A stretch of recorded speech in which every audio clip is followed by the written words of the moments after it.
I am Stu. I'm from Fuel Poverty Action, Energy for All campaign coordinator. Stu, there's obviously an action run behind you. What is the action and why is it needed?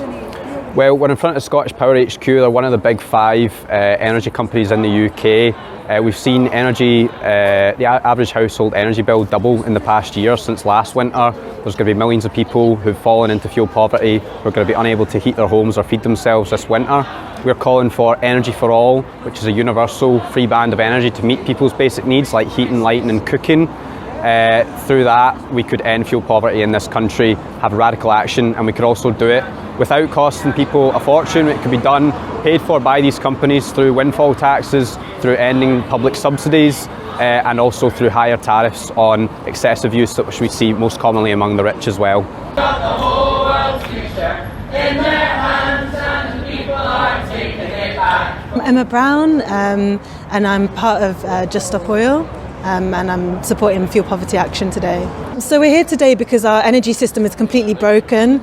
It beggars belief that we are being plunged into poverty to pay massive profits to these energy companies, most of which are involved in destroying our livable future. It's obscene, and we really need to fix that energy system. We need it renationalised. We need to take care of the basic needs of our citizens, and that's why I'm here supporting today, because it's a basic human right to be able to heat your home and to be able to heat food and feed your family. And if we can't do that in one of the 6th richest economy in the world, where is that money going? As kind of fuel poverty kicks in over winter, do you see more protests on the horizon? Definitely. I think we need to be here, we need to be visible, because what is happening is millions of people are suffering in their homes, and that's not right. So we need to be out on the streets, be visible, show community, show solidarity with each other, show that it's not a matter of shame. The shame is on the companies, the shame is on the government for putting people in this position. So we will support. If we're needed, we will escalate. Things have got to change, and it is only going to come from people. It's obviously not going to come from the top down. So we have to demand that change.